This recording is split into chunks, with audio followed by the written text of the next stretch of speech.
Visit our YouTube channel at Max TV. Click on the subscribe button and be the first to get notifications on our uploads. Honorable Minister of Niger Delta Affairs, Senator Godswill Akpabio, has commended President Muhammadu Buhari for instituting a probe into the activities of the Niger Delta Development Commission, Nddc. Senator Akpabio made a commendation at the recent presidential inauguration of an advisory committee to monitor the activities of the Nddc. President Buhari, while inaugurating the Nddc Advisory Committee, noted that there was need to activate the body to enable it carry out its oversight functions on the commission. In view of the massive corruption and colossal waste that had prevented the intervention agency from delivering on its mandate since it was established in 2000, the nation's #1 citizen said it had become imperative to restore sanity to an ailing commission. Our decision to inaugurate this committee ahead of the constitution of the board is to enable us to develop insights into the affairs of the commission, which will properly guide the board when constituted once the forensic audit exercise on the commission is concluded. I look forward to seeing positive changes in the affairs of the commission as well as the ground in the Niger Delta region.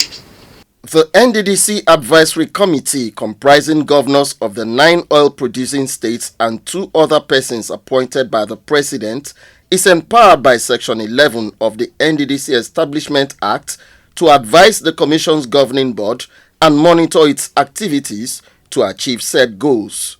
Unfortunately, the body had failed to exercise its authority over successive boards of the Nddc, giving room for unscrupulous officials in the system to embark on sharp practices. In the light of the ongoing reforms in the Nddc, President Buhari urged the newly inaugurated advisory committee to be alive to its responsibilities, while disclosing that the move to rid the commission of massive fraud was already paying off. To date, the EFCC and other agencies of government have recovered over 3.7 billion naira in cash, as well as various assets worth billions of naira from some contractors and some directors of the commission. Furthermore, I am told that government agencies have placed liens on over 6 billion naira of assets which are being investigated.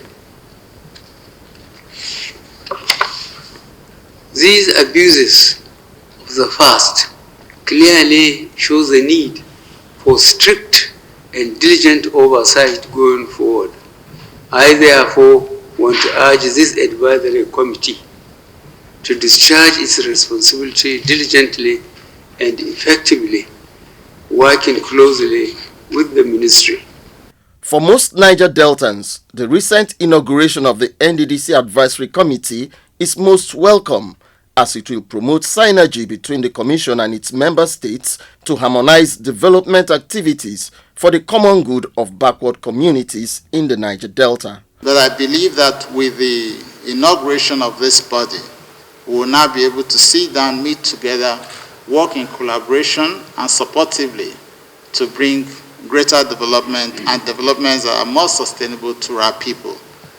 We also believe that the Nddc has already a master plan of the region, which was done sometime, and it is only when they work with the states and the states have inputs and they also understand what the states are doing that we can truly ensure that the master plan is actually followed through to the letters, working collaboratively.